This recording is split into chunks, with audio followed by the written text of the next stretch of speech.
In this episode, we travel back to Greece to reunite with Wishful Thinking, spend 4 weeks in the boatyard getting her ready, and finally launch her for the first time. First, here's a few snippets of what we got up to over the summer in Tasmania.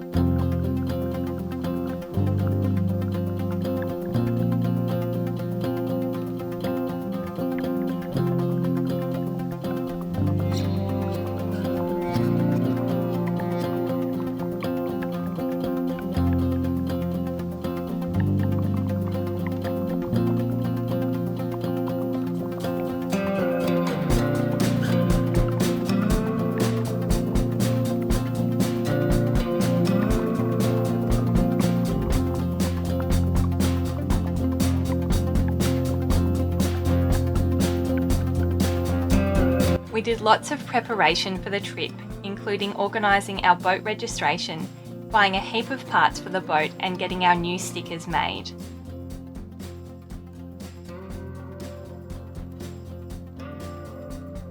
You stick that end down, that's stuck. Okay, yeah. And you pull this off. So you got your place set now? That's set. Yeah, You can't move now.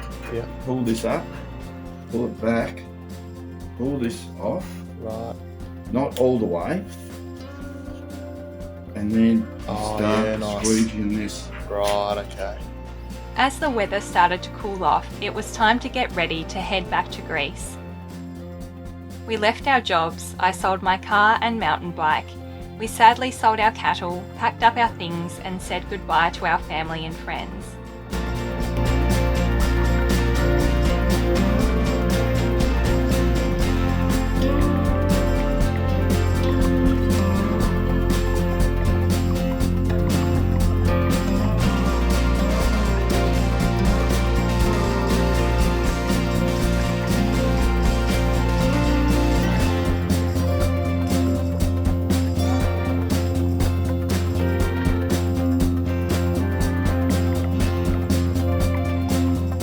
We arrived back in Preveza and luckily the boat was still there and in one piece.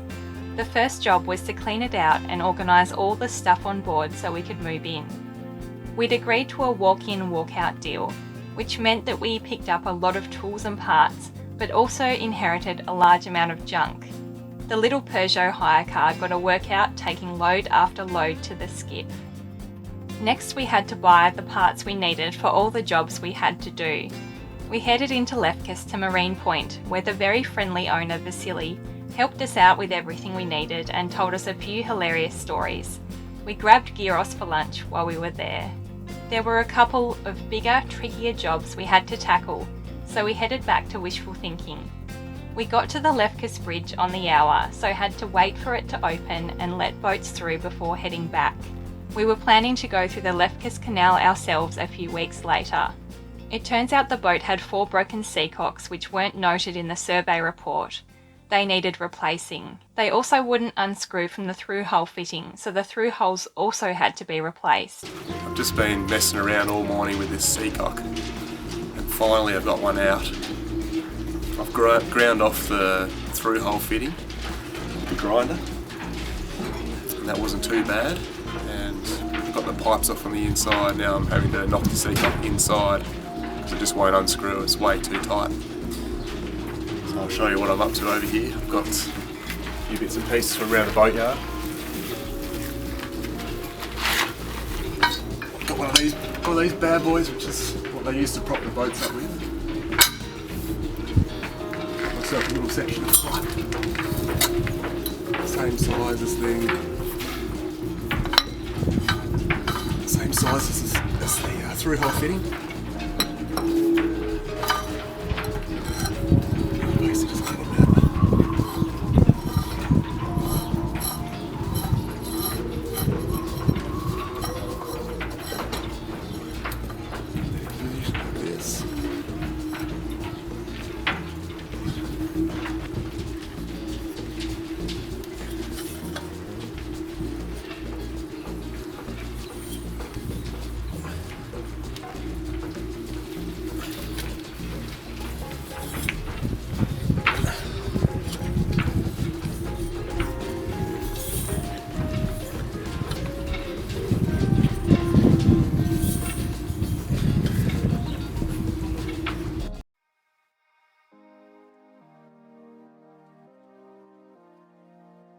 Luckily, there were lots of friendly people in the boatyard who were happy to share their knowledge and tools, which was a big help because all the contractors were booked out for weeks in advance, so we had to try and tackle the work ourselves. We then got stuck into cleaning, sanding, painting and polishing Wishful Thinking. We painted a new boot stripe and a new stripe on the top sides. This was a multi-step process which involved removing old paint and stickers, wiping the area with acetone, taping the new line, carefully sanding between the tape, re-wiping and painting. We made the lines wider because they were originally too narrow and looked pretty average. We didn't film any of the painting because the paint was drying so fast and was really messy, so the pressure was on. I was on the roller and Ryan was behind me smoothing out any bubbles with a paintbrush.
The surveyor had said that the bilge pump needed a float switch. Ryan installed this and also made another discovery. Plugged in. It's all just temporary. I've used these little quick connectors to connect all the wiring up, but I've got my new bilge pump switch, little switch there, three-way switch. Got it on auto, so now if I lift up the float switch, the bilge pump should come on. So this is simulating if there's water in the bilge. That comes on, it's working. And then you've also got it off, so the light goes off when you have it to off.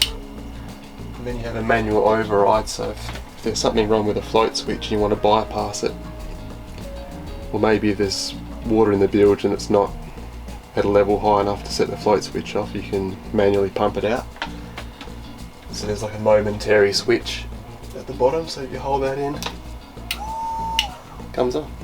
Yeah, the previous owner of the boat had just a length of pipe, and the bilge pump didn't have a automatic function. It only had on or off. And what he used to do would he'd actually take the length of pipe, put it to the sink, and then he'd just pump the bilges out. But obviously, if you leave the boat at a marina or something for a period of time, you want to be able to leave the bilge pump on auto so that any water that comes in gets pumped out.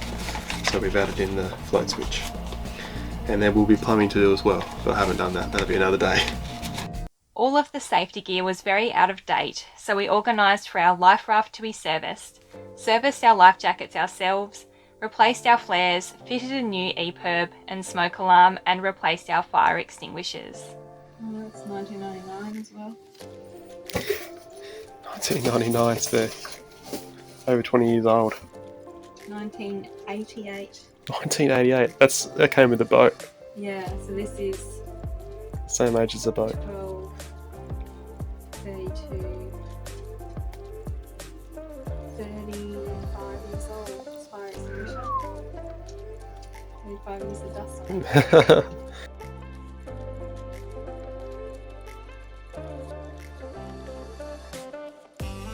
With 2 weeks to go in the boatyard and a long list of jobs left to do, we wondered if we'd ever actually get to go sailing and have some fun. This was made worse by watching our neighbours' boats being launched one by one. but we reassured ourselves that we'd get there eventually, and by that time the boat would be looking amazing.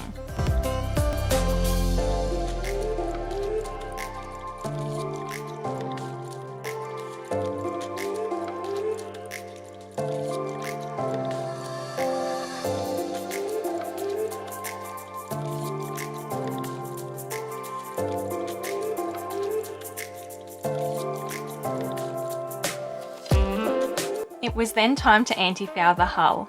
We did 2 coats, which took us both about 4 hours. We thought we'd bought blue paint, but ended up with black.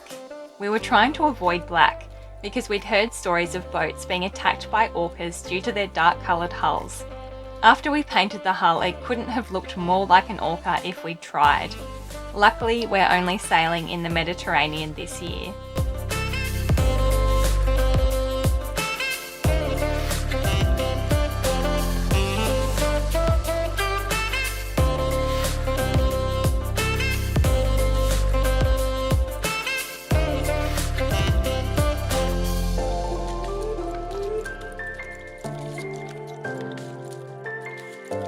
Having to install holding tanks on the boat. There was no holding tanks on the boat when we bought it, and we've had a bit of a drama trying to order a holding tank through the chandlery at the boatyard. It came on time today, but it didn't include any of the fittings. It was €170 just for a tank. So we've gone into town today and bought ourselves a petrol tank, which is used in dinghies and tenders and stuff, which is just a really solid plastic tank, and it's got 2 openings in it. So we're just looking at using these plumbing fittings to make our own holding tank for waste on board. But yeah, basically we'll have our inspection opening, fit that somewhere there, and then waste will go into the tank at the top, and it will flow out of the tank at the bottom. And then we also have this fitting, and we have a piece of PVC pipe which fits really snugly into this through hole. That'll be installed on the top here, like that, and we'll have a section of pipe that goes to the deck with this deck fitting. Got a nice waste fitting there, and that'll be on deck.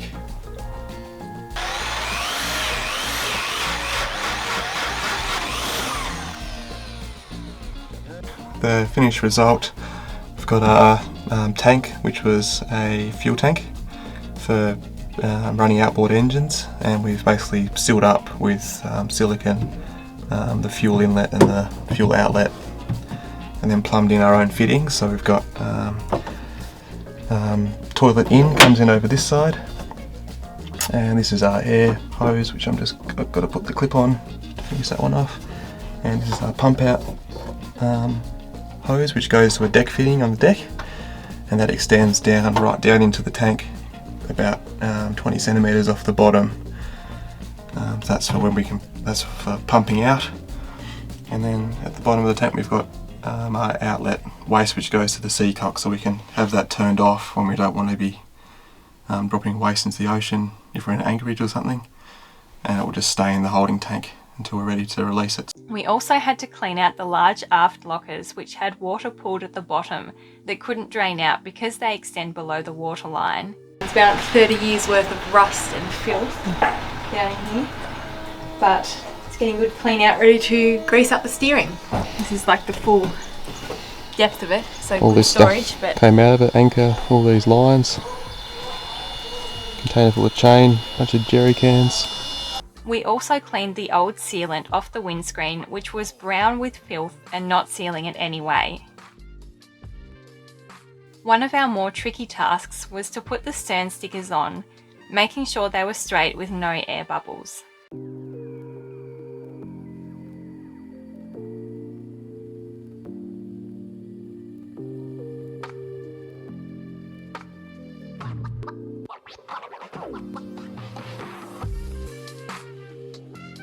Next, we had to inflate the dinghy.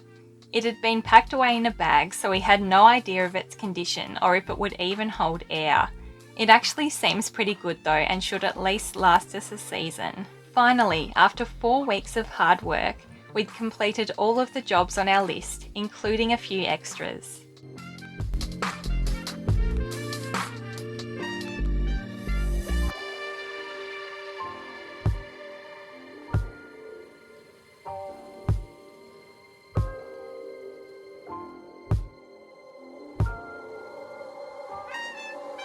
We were ready to go in the water.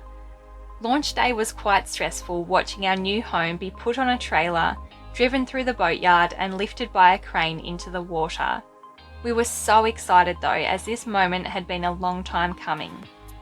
When the boat was lowered into the water, we had to start the engine. Luckily it went well. We then had to check down below for any leaks. This is where things went pear-shaped. As we were checking all of our Seacocks, through holes and bilges, we found a small leak coming from one of the through holes for our centre cockpit drains, which goes through the engine bay. Although the leak was tiny, it couldn't be repaired in the water because it was below the Seacock. We had to tell the marina staff to lift us back out. Needless to say, the cameras stopped rolling at this point. We were so devastated because we knew that this would delay the start of our trip and cost us a fair bit of money. We were so tired after working hard on the boat for 4 weeks, and we're sick of being in the dusty boatyard. We didn't know how long it would take for us to fix the problem and start our sailing season. It's so crucial that all the work below the waterline is done correctly, so we wanted to engage a contractor to replace the leaky through hull fitting. As it's peak season though, we knew they'd be fully booked out. We also needed to organise a new lift-in date, which would put us at the mercy of the marina's lift-in schedule. Our choice of boat name, Wishful Thinking, was seeming pretty ironic at this point. Once we'd processed what had happened and worked out what went wrong, we came up with a plan to fix it and booked a new lift-in date. We'll explain further in our next episode and show you what we did.